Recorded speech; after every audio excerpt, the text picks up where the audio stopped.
For me, it's fascinating on so many levels because this is what I studied for years. You have these university men, they come out of Oxford and Cambridge. And I mean, Tom Harrison, who set mass observation up, has come via Borneo. He's been an anthropologist in Borneo before this project. And it fascinates me that they're treating parts of England.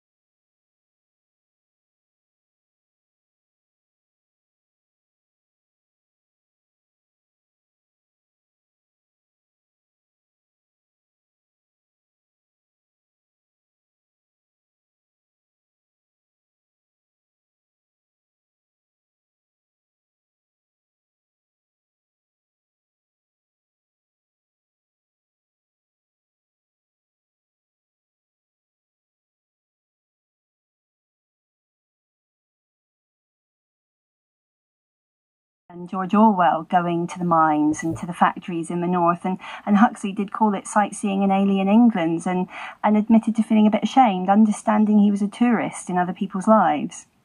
What do we mean when we actually talk about mass observation?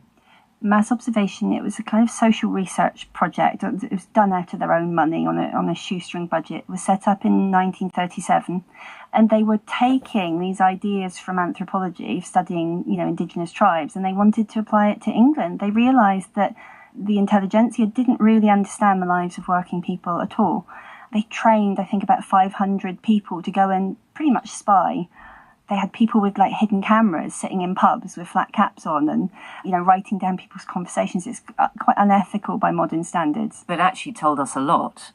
It's left such a rich archive, and it was, my just luck and privilege to be at the university that holds those things. And they're all in these box files, all these lovely filed directives, as they call them, studying, things that would not otherwise have been recorded.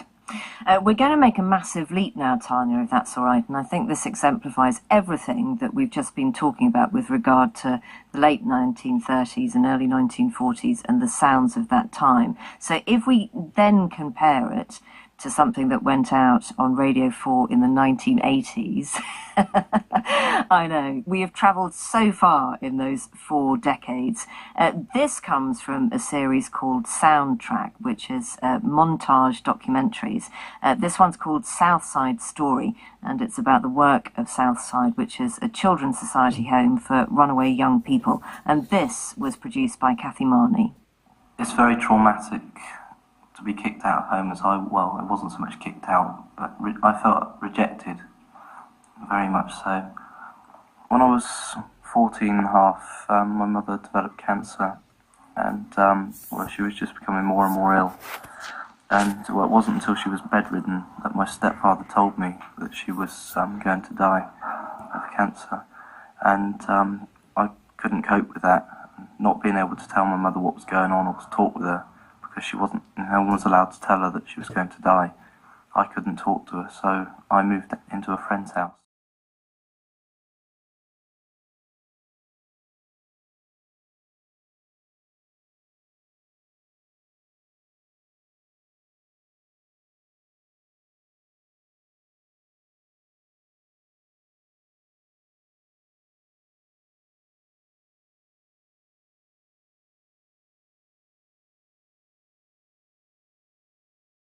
He had another girlfriend more or less straight after.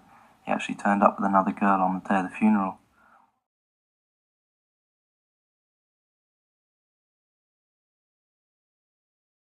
Responsibility anymore. And I decided to try and grow up a bit and try and make a go of it alone. I had a lot of help from a friend of mine called Jill, who, if it wasn't for her, I wouldn't be here now. She literally talked me out of killing myself at that stage. It wasn't so much the sympathy, but the fact that she was there and she cared.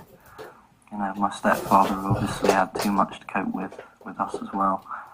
And it was during that time that I met Kate.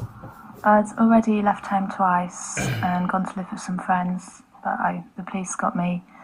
Well, my dad He kept on threatening to put me in a home, and my stepdad, which is my dad's brother, and my mum agreed with him because they thought I was out of hand.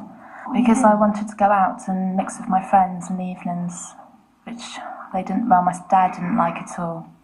And they didn't like me having boyfriends because they felt I was too young. That was when I was 15.